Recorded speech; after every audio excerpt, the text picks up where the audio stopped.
I can't talk about what organizational ethics is without letting you know what ethics is. And that's fair enough. Organizational ethics is ethics as applied to organizations, but really to understand that at all, we need to think about what ethics is and what organizations are. So let's start with the question of ethics itself. What is ethics? As I think of it, it's the most practical part of philosophy. It's the part of philosophy that deals with what to do. Indeed, practical just means having to do with action. And so often people understand ethics as the question of what to do. Now I think in fact, that's been the dominant view in Western philosophy ever since the Enlightenment. But there's a sense in which it's a bit too narrow. If you look at ancient authors, in ancient Greece, but also in ancient China, ancient India, that is not their main question. They do not primarily think in terms of action and try to give you principles for guiding action. Instead, they think about the question of character.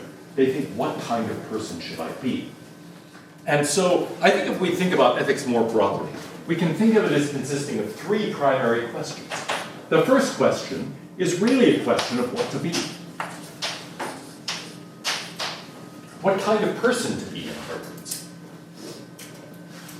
And the second question, historically anyway, that emerges, is what to do. But that's only part of the story, because it's not just a question of telling you what kind of person to be, what character strengths or virtues you ought to try to develop, what character weaknesses or vices you ought to try to avoid, but also telling you why those things are strengths of character, giving you some account of why that's a virtue and why virtue is important. And similarly, ethicists typically don't just tell you what to do. You can look at ancient legal texts if you want some description of what to do, what not to do, and so on. But I don't take that the Code of Hammurabi is itself an ethical tract, right? What really makes ethics distinctive is that it asks a further question, which is, well, why? Okay? Or in other words, as I like to put it, how to decide. How do you decide what to do? And a lot of modern ethics really can be seen as focusing on that question primarily. How do we approach decisions? Now, if we think about these questions, a natural way to think about them is how do those questions relate? It's not as if there are three separate departments of ethics. What to be, what to do, and then how to decide. It feels as if those questions are connected together. But how are they connected? A classic way of responding is to say, really there is one of these questions that's fundamental, and the others derive from it. So for example, we could start with the question of what to be. And we could say, well, there are certain character strengths, certain virtues that we ought to cultivate. There are other character weaknesses, vices, that we ought to avoid. But then, that approach to ethics can say, well, how do I then think about these questions? How do I think about the question of what to do? Well, suppose I've got some understanding of the virtuous person. Then how could I begin to, if I think that's the basic question, how can I approach the question of what to do?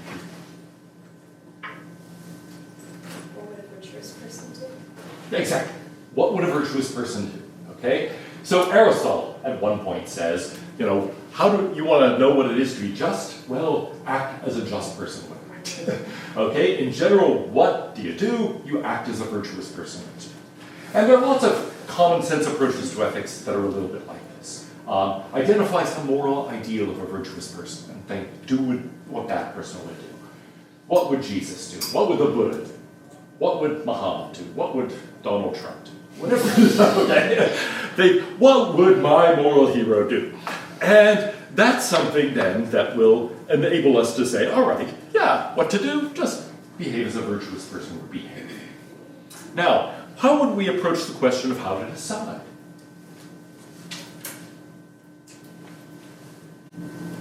Me? Oh, yeah. You could go utilitarian. I mean, there's like ways. Well, many, many different ways, right. But suppose we say this is the basic question, what to be. Then, I've given you my characterization of the virtuous person. I'm saying, here's the kind of person I want you to be. So what should you do? Well, you should behave the way that person would behave. How should you decide? Well, yeah, you follow that person, right? You decide as they would decide. You use them as a role model, maybe, if you want to have a sort of indirect procedure. But if the direct way would be to, well, how do they think about it? How does the virtuous person approach a problem? Decide as they would decide. Well, that sort of approach is generally known as virtue ethics, since it focuses on virtues, and it treats these as secondary questions. Now, it has a strength in that it focuses on this, and that is an important set of questions. It is very important, and especially in organizations, it's going to turn out that a lot of times what we really care about is that question of character, question of virtues. Suppose you're hiring someone for a position. You're going to be very interested in the qualities you want in that person you're hiring. And so there are times when virtues, strengths of character, are going to be the key thing that you're focused on. So in thinking about ethics within organizations, we'll definitely need to think about this. The advantage of starting there is, well, at least look easy. On the other hand, there's a disadvantage to doing that. Suppose I say, well, okay, what do I do? Do what a virtuous person would do. How do I decide? Decide as the virtuous person would decide. Now you're faced with some kind of moral problem. What do you do? What a virtuous person would do. Yeah, what a virtuous person would do. But now I'm thinking, well, okay, gosh, here's a problem. This person really hasn't been performing very well, and I'm thinking, maybe I need to let them go. But on the other hand, you think, well, maybe it's that I haven't trained them well. I know I've been busy. Maybe I need to work with them more closely and give them more time. How should I decide about this? Do they deserve more time? Do they deserve another chance? Or do I say, this isn't a good fit? We're both going to be better off if you have another job. And then I think, well, what would the Buddha say? We don't have any record of the Buddha, right? Hire you or fire anyway. And so that's a little hard to answer. Suppose I think about it in Aristotle's way. What would the virtuous person do? I don't know, right? The problem often is, well, what would a virtuous person do faced with this situation? And so often people will complain, if we think of things that way, it isn't really very action guiding. We don't get much helpful. We can say, well, do what a virtuous person would do, but now well, what's that? What would the virtuous person do faced with this kind of moral problem? I don't know. Now, modern ethicists have tended to focus on this question of what to do. And so they might give you rules or principles for action, something like that. In a sense, I've described that as modern, but actually the most ancient ethical texts in a lot of traditions just give you rules. Look at, the book of Deuteronomy, for example, or look at ancient law codes and things like this, the Code of Manu in India and so forth. They give you extensive rules about what to do and what not to do. In fact, in Indian philosophy, the entire school of Mimamsa has a big component, which is really just that. Here are the things to do. Here are the rituals to follow and practices and so on. So we can focus on that kind of thing. Now, if we take that as the basic question, then, well, what kind of person should I be? Well, the person who does what he ought to do, right? How do I decide? Well, in whatever way is going to yield the right answer. So it's going to look like those are pretty easy to answer if we start with that question. But is there a disadvantage to that? You say, well, what kind of person should I be? What kind of traits of character should I try to develop in myself? And I say, well, here are the just basic rules of action. Tell the truth. Don't hurt people gratuitously. Develop your virtues. Yeah. You could encounter the kind of problem where Kant talks about this at some point, where you tell the truth when someone comes to your front door asking if they can murder someone in your house. Okay, good. I'm going to give answers to this question of what to do, often in terms of moral rules and principles. But in general, those moral rules and principles have exceptions, right? At least we ordinarily think so. Tell the truth, that seems like a good rule. But should you always tell the truth? Benjamin Constant gives Kant that counter example. It says the murderer shows up at your door. A friend has come in, is hiding from this person who's out to kill him. The murderer shows up and says, have you seen that friend? You tell him the truth. Oh yeah, it's in the closet hiding. Weenie. No, you don't tell him that, right? Now Kant actually says, yes, you should. Okay?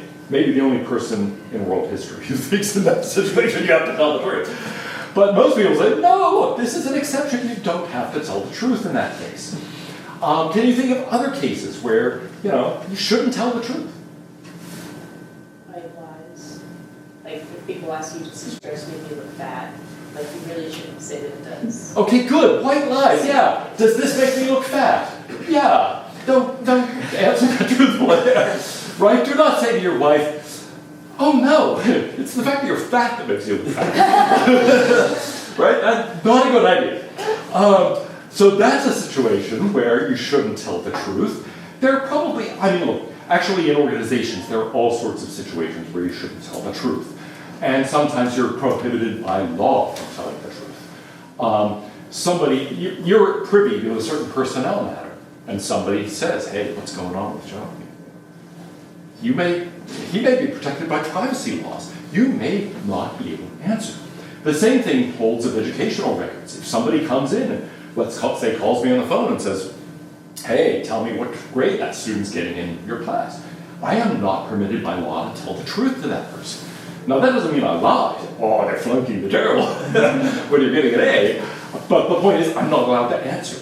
And so there are lots of situations where, yeah, those rules have exceptions. But if we've got this set of rules telling us what to do when there are exceptions? Or when those rules conflict? When I think, wait a minute, I'm supposed to protect people's privacy, but I'm also supposed to tell the truth. I'm also to be transparent and actually, reveal information that people should know. I can often be put in situations of real conflict. And this sort of approach doesn't tell me much about what to do in those cases. Well, let's look at the last one, how to decide.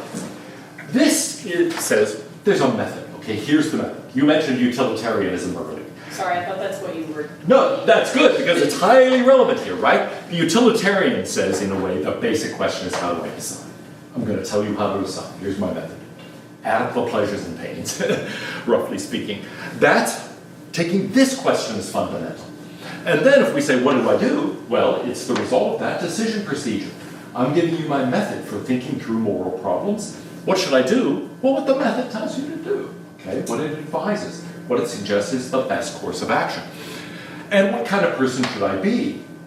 That's somewhat harder. But maybe I can say, well, I should be the kind of person who applies that method, or at least behaves in a way that method would approve of. Now, all of that is a way of saying we might approach ethics in terms of these three questions by taking one as basic. And most ancient philosophers, I think, have taken the first as basic. Most early modern philosophers have taken this as basic. The utilitarians and a variety of people since then have taken the third question as basic. But of course, there are other possibilities. You might think that all of these derive from some other thing, right? You might think in the background is some other factor, and it determines what kind of person I should be, what I should do, how I should decide. So what would be an example of that other background factor that explains all of these at once? God. Okay, good. I could have a religious answer. I could say, well, here's the idea. I should do what God wants me to do. And God wants me to be a certain kind of person, wants me to follow certain codes of behavior, and wants me to decide in certain ways. So maybe there is really something religious behind this. A question of the approval or disapproval of God or the gods, as Euthyphro puts it in one of Plato's dialogues. Are there other things that could lie in the background here? Evolutionary development, what works. Like we have ethics because we develop them because we live in society. Excellent. So it could be an evolutionary thing. We could say, well, really, in the end, this is all about survival and fitness and a question of continuing the species. So what kind of person should I be? The kind of person that promotes the fitness of my group, right? What should I do? Well, the kinds of things that promote the group's fitness. And then how do I decide? I decide, that's a little harder, but I decide in ways that are going to, in the end, produce that sort of behavior. And so an evolutionary account would be something that would similarly say, no, one of these is basic. There's something else in the background, like evolution, that this is really all about. Can you think of anything else that could be a sort of background factor like that? Kind of like at a quantum level, it's like all deterministic. kind of a new thing. If you like look at like quantum physics and stuff, it's like you really have no choice at all. Okay, good. You could be a determinist who says, look, in the end, it's just physics or neuroscience or something like that. If you are a certain kind of interpreter of quantum mechanics, you could say, look, it's all determined anyway. And so not only what I am, what I do, how I decide is already determined, but also my own answers to these questions of how I do it and what I have to do and so on is already decided. So in a sense, there's just physics or neurophysiology or something like that in the background. On another interpretation of quantum mechanics, it's partly determination and partly just randomness, right? And a former colleague of mine here, Bob Kane, was one of the great defenders of free will in the philosophical community. And he thought that it was that indeterminacy in quantum mechanics that enabled you to have free will. On the other hand, I'd always worried. It's like, well, there's a large degree of determination and at some point a dice throw. That doesn't feel like freedom to me. And so whatever you think about that, yes, you could think in the end it's just physics or neurobiology or something of the kind in the background. Well, there is another approach that we're going to look at next time in Confucius. Part of the reason I start this course with Confucius and start actually every ethics course I teach with Confucius is that he lays out in a very, I think, beautiful way not only this sort of division of how to think about ethical problems, but also, well, he gives answers in each case, but it seems to me, in addition to that, the background assumption is no one of these reduces to the other. In other words, there is another possibility, which is these are three independent questions. They have connections. I don't want to say, well, you should decide in a way that's going to produce actions that won't at all be what you want to do. So they better connect up in some ways and be compatible with each other. But that's not to say that answering one of them answers the other. And so Confucius's view is that all three of these questions are just independent. We are going to need separate theories, in effect, of what kind of person to be, what to do, and how to decide. And those are just parts of ethical theory that we have to have as independent components. Now, maybe it will turn out there are interesting relations among them and we can explore those, but he thinks it's a mistake to start out with the idea that one of these is fundamental and the other's derived from it. He thinks all of those have to be thought through independently, and then we have to investigate what kinds of connections exist between them. So next time, primarily, we'll be focusing on Confucius and thinking about it from that point of view, and seeing how he answers each of these questions. Well, now let's turn to the question of organizations. What is an organization?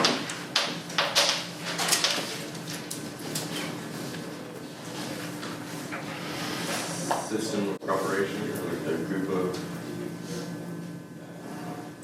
of people with a set goal to move. Oh, all right, good. One thing is, it's a group of people, right? It would be very odd. I mean, it's possible. There are sole proprietorships. So I could say, yes, I'm a business. In fact, I guess on one particular IRS tax form, I do have to say I'm a business.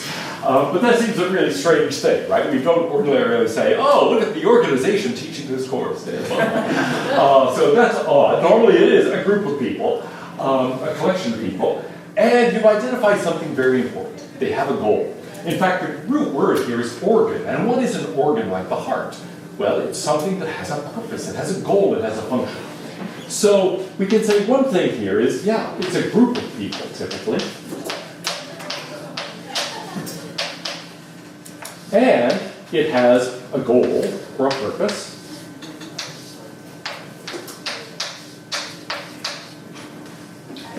Is there anything else we want to say about it? Yeah. It has some background structure to it. Okay, good. It does have some kind of structure to it. Now, sometimes these structures are formal structures. Sometimes they're informal structures. So, for example, in companies, often there's an organization chart, and the roles and duties and so on of people are very clearly delineated. In small companies, startups, for example, often that's not true. It's very rough. Think about the difference between, I don't know, General Motors and either some Silicon Valley startup or, gosh, think about a baseball team. There is a sort of structure in that there is a manager for the team. But then among the team, you might say the structure is really kind of informal. It may be that some people are mentors to other people, that some people are leaders. Somebody might be elected team captain and so on. But all of that is quite informal. And the same thing might be true of other kinds of organizations. Maybe you have a study group, or I play in a musical group, and so on. There isn't really any official structure. Nobody is the leader of the group. But nevertheless, people play certain roles and are, in some respects, leaders. And so it has a kind of structure that emerges, even though there's nothing written down and nobody has any official roles. Basically, the drummer says something, and on certain issues at least, we trust him. So he's like the leader.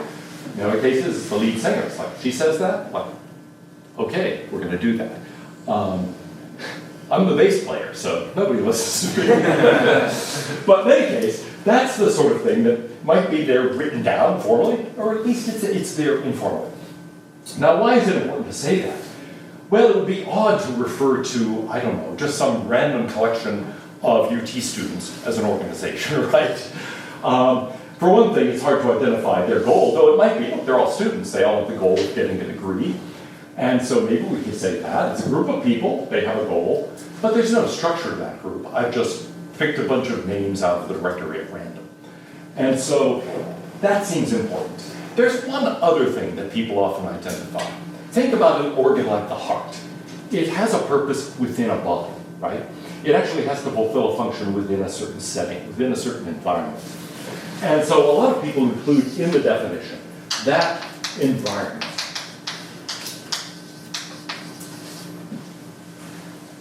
Now, whether that should be viewed as part of the definition of an organization, or whether it's really just a question of thinking, look, I don't know how to think about a goal or purpose independently of an environment, that's something that I'm not sure how to approach. But in any case, an organization does exist in a certain kind of environment.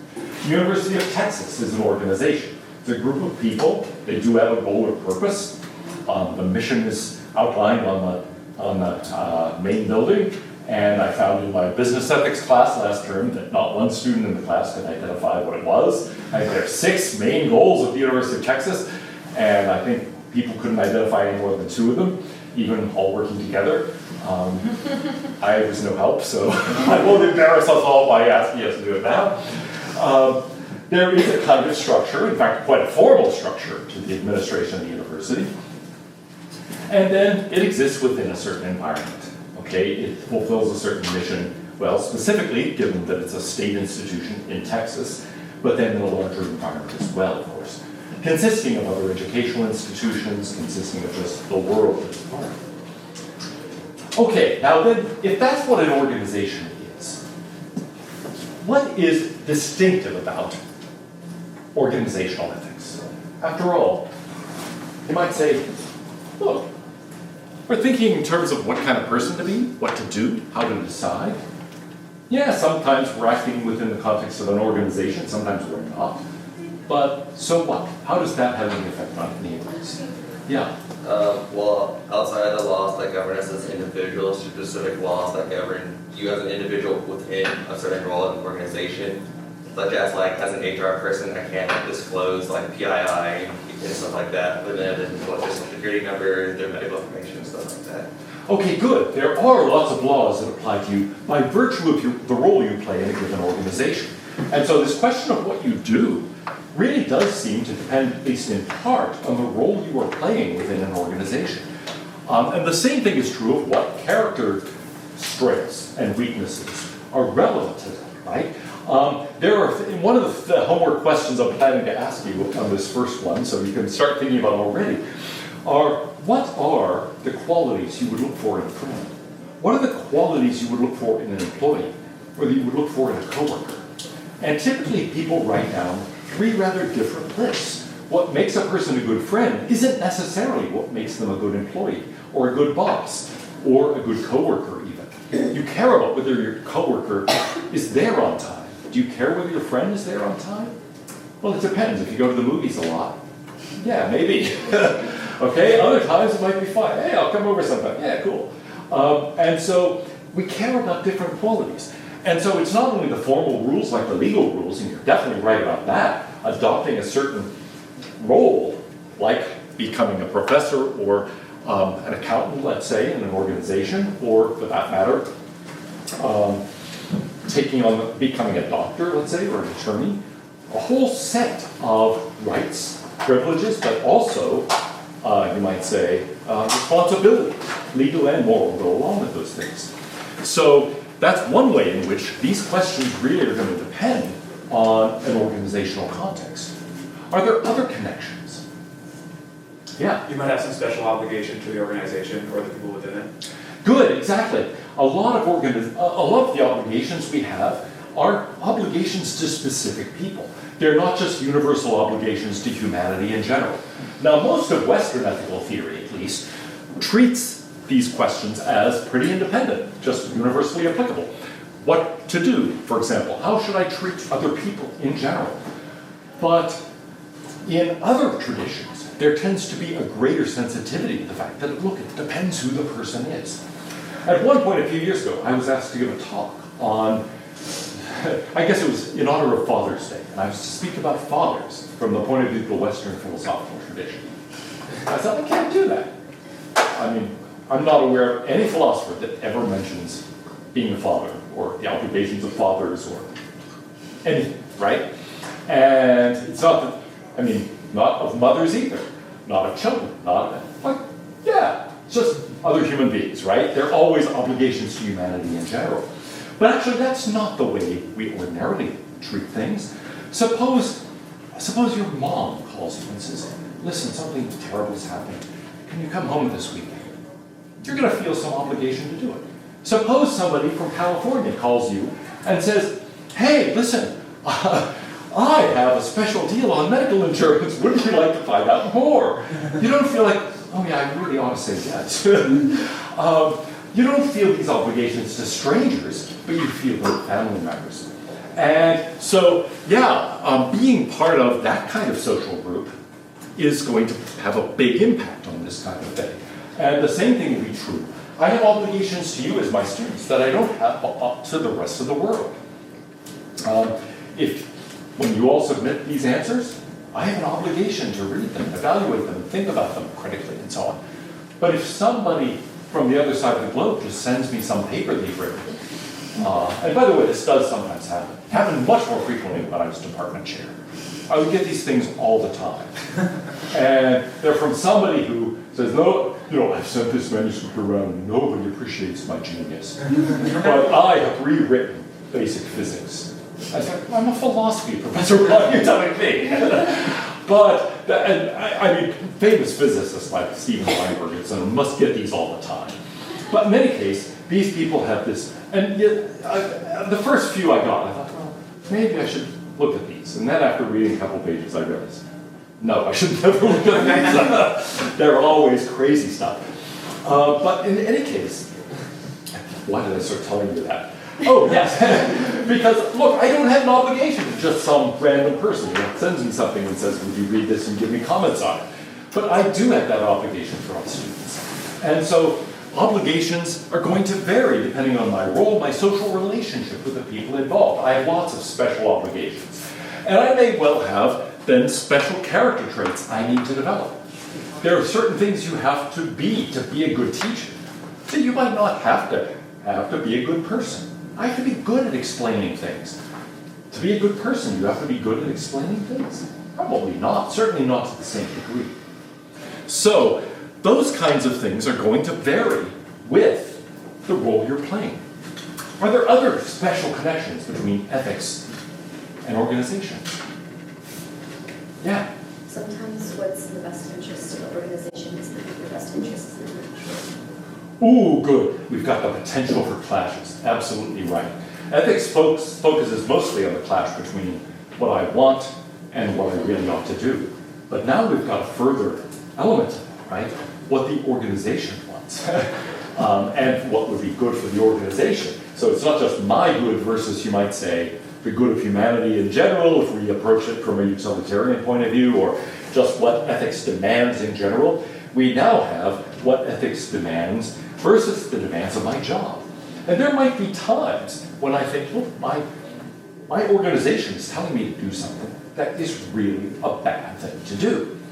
And this sort of thing happens, unfortunately, all the time. Sometimes it makes the headlines, and you actually have something like the Wells Fargo scandal, where it turns out people were just fraudulently setting up a lot of accounts without customers' knowledge and this type of thing. But in other cases, it's the sort of thing that never makes the newspapers. People just feel like, wait, I'm being told to do something that I think is really a terrible thing. And it may be that they have an unethical boss. It may be that the organization has become highly formalized and the rules or policies or procedures of the organization tell people to do something that doesn't make any sense. Within the university, sadly, this happens all the time, right? I mean, how many of you have ever thought, wait a minute, it makes perfectly good sense for me to do this, and somebody in the bureaucracy says, well, you can't do that. You can't take that course. You don't have the prerequisite. But it's really very simple to what I'm doing. Oh, sorry. Right? That kind of thing happens, and it might be the wrong answer. Not only not in your interest, maybe it's not even in the interest of the organization, maybe it's a bad thing from an ethical point of view, but nevertheless, organizations often push people into that kind of thing. Now that makes it sound like organizations are bad. I don't mean to say that. But there is a real tension. We've talked about the structures, and there are formal aspects to the structure, but also informal. Most small organizations start off highly informal. And then as an organization grows, it becomes more and more formalized. There are more and more written down policies, procedures, rules, bureaucratic mechanisms, and so forth. Now, why does it happen? What are they there for? To accomplish the goal. To accomplish the goal. And what would be wrong with, for example, just allowing each boss to determine the policy for when their employees have to show up, how many hours they have to work, and so on? Why should there be institutional rules about that? Inequality, exactly right. So, one of the things that is important in leading to increased formality is you want to judge similar cases similarly. And if it's highly informal, then, hey, that boss might be a great boss to work for. They're very easygoing, right? You want to come in at 10 o'clock, leave at 4. As long as you get your work done, no problem. That boss, you better be here by 7:30. Okay, and often in organizations there can be that kind of difference. And so things yield greater formalities. People say, wait, that's not fair. We have to have similar cases treated similarly. But then you write down more and more formal rules, and you've got greater and greater risk of the rules telling you to do something in a particular case that doesn't make any sense. Doesn't make any sense in terms of that individual's good, or the good of the organization, or what is ethically right, and so forth. And so organizations often find themselves trapped between these. When do you have formal rules? When do you have informal procedures and rely on people's judgment? Aristotle is a big champion of judgment. He does talk about the right rule in some cases, but in the end he says the decision about what to do rests with perception. It comes down to judgment. So he is a champion of the informal rule. The rule that is a general guideline that allows for lots of exceptions. But other people like Kant are fans of formality. We've got to make sure that we adopt universal principles and treat similar cases similarly. Otherwise, there may be unfairness. But the more we tie ourselves to those rules, the more we're at risk of saying you have to tell the truth to the murderer at the door.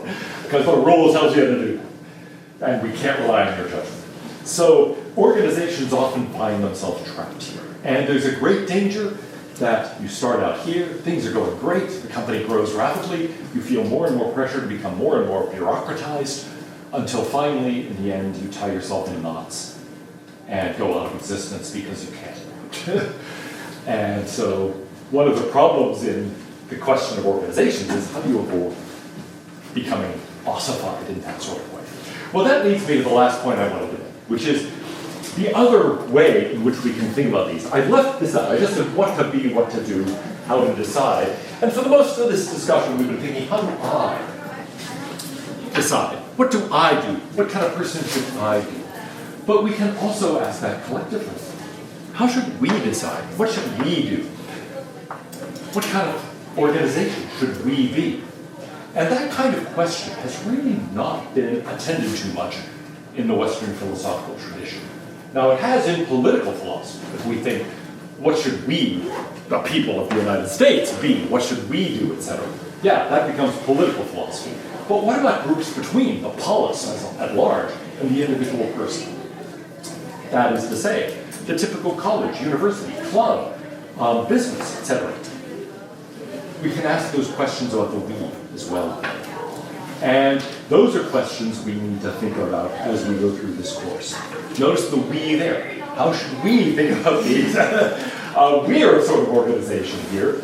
And so we need to think about what we should do in approaching these questions. That sort of we question is also critical here and has been largely ignored, which is why there's lots of new ground to cover.